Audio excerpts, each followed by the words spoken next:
নাজিৰা নগৰ ১ নং ৱাৰ্ডত চোৰৰ চাফাই অভিযান।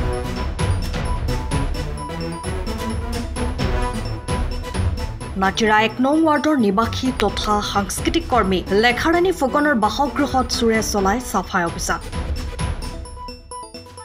অসুস্থ হৈ শিৱসাগৰৰ এখন ব্যক্তিগত চিকিৎসালয়ত ভৰ্তি হৈ থকা অৱস্থাত তেওঁৰ বাসগৃহত গৃহস্থ নথকাৰ সুযোগ গ্ৰহণ কৰি চোৰে পিছ দুৱাৰ ভাঙি ঘৰত প্ৰৱেশ কৰি সোণৰ অলংকাৰ সহ নগদ ধন চুৰি কৰি লৈ যায়। পিয়লি চিকিৎসালয়ৰ পৰা উভতি আহি গৃহস্থই ঘৰৰ ভিতৰত পৰিৱেশ প্ৰত্যক্ষ কৰি হতভম্ব হৈ নাজিৰা আদৰ্শ আৰক্ষী থানাত খবৰ দিয়ে। নাজিৰা আদৰ্শ আৰক্ষী থানাৰ আৰক্ষী ঘটনাস্থলীত উপস্থিত হৈ তদন্ত অব্যাহত ৰাখিছে। আমি কালি পাছবেলা গৈছিলোঁ। পাছবেলা গৈ মোৰ গা ভাল নাই, তাইও গা ভাল নাই। তাৰ আগতে এদিন ভৰ্তি হ'ল, ভাল নাপালে কাৰণে আকৌ লৈ গ'ল। তাই মানে ICUত ভৰ্তি কৰি দিলে। ক'লৈ লৈ গৈছিলে? এই চুকাফা।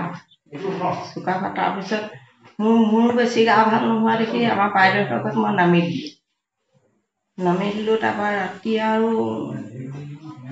ৰাতি আমি দুইজনী নাছিলোঁ। কেতিয়া ৰাতিও হ'ব পাৰে, দিনতো হ'ব পাৰে। কি বস্তু নিছে? কি বস্তু? মোৰ সোণৰ বস্তু কেইটামান আছিলে, তাৰ পৰা পাছবুক চাছবুকো নাই, ATM নাই। আপোনালোক কেতিয়া আহি দেখিলে ঘটনাটো? কেতিয়া গধূলি সময়ত আহি দেখিলোঁ। 7 মান বাজিছে। আৰক্ষীক কেতিয়া খবৰ দিলে? আৰক্ষীক অলপ আধা ঘণ্টামান পিছতে খবৰ দিয়া হ'ল। এনে কি বস্তু আপোনালোকৰ ইয়াৰ পৰা চুৰ হ'ল? ইয়াৰ পৰা এতিয়ালৈকে ধৰা পোৱাই নাই ন, কি নিছে। আপোনালোকে এতিয়া কি বস্তু হেৰাইছে? এতিয়া সোণৰ বস্তু কেইটামান গৈছে, তাৰপৰা পইচা কেইটামান আছিলে সেইকেইটা গৈছে, পাছবুক ATM এইবোৰ গৈছে। সোণৰ বস্তু কি নিলে? আঙুঠি 3টামান ছিল, আঙুঠি। আৰু পইচা কিমানমান নিছে? পইচা 5,000-6,000 মান ছিল। এনেই কাৰোবাৰ ওপৰত সন্দেহ কৰিছে নেকি? কাৰোবাৰ ওপৰত সন্দেহ মানে কি আৰু, এতিয়া সন্দেহ আমাৰ ওচৰতে এইখিনি মানুহে কাম কৰি আছে, কেতিয়াবা যদি সেইবোৰো যদি অকণ খেলি মেলি কৰিছে নাজানো। তাৰমানে বিভিন্ন মানুহ আহি আছে না, কাম কৰা মানুহ বিভিন্ন মানুহ আহি আছে যে সেইবোৰ কাৰণে হেৰি হৈছে ন।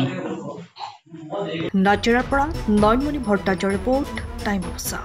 আপুনি ঘৰখনত জাপানীজ চৌকাত দৰ্জা, খিৰিকী, গ্ৰিল, গেট আদি লগাব বিচাৰে নেকি, যিবোৰ দীৰ্ঘদিন অটুট থাকিব? তেন্তে পলম নকৰিব, আমাৰ বিপণীলৈ আহক। যোৰহাটৰ একমাত্ৰ আমাৰ বিপণীত এনে উন্নত সামগ্ৰী উপলব্ধ। এই মেচিনটোৱে বেণ্ড কৰা হয়, দৰ্জা, চৌকাত আৰু উইণ্ডো বনোৱা হয়। বাকী আমাৰ গেনব্লাইজত হয় এইবিলাক। আমাৰ ঠিকনা শ্ৰীৰাম এলুমিনিয়াম চেণ্টাৰ, DCB তিনিআলি, তৰাজান, যোৰহাট 785006। যোগাযোগৰ নম্বৰ 8638967754 অথবা 9401552548। পাল্লা বনোৱা আছে, গেলমেনাইজৰ হয়। এইটো প্ৰেছ ষ্টীল বুলি কয়। গেলমেনাইজৰ উইণ্ডো হয়। ইয়াত ষ্টীলৰ এইবিলাক গ্ৰিল দিয়া আছে, এক্সট্ৰাকে গ্ৰিল প্ৰয়োজন নাই। গ্ৰিল চব লাগি গৈছে। আৰু এইফালে মস্কিটো নেটো দিব পাৰে। এইটো মস্কিটো নেট, এইফালে বেক চাইডে মস্কিটো নেটৰ পাল্লা আছে। পকাত নি পিনে ঘৰটো আৰম্ভ কৰোঁতে লৈ যাবলগীয়া হয়। তেতিয়া পকাত দি দিলে মানে ইয়াত ঢেলাই সোমাই যাব, মছলা সোমাই যাব। বালি মছলাটো ভৰাই দিলে মানে মজবুত হৈ যাব। ইয়াৰ সময়ৰ খবৰ সময়ত পাবলৈ ফলো কৰক টাইম অফ চাহ।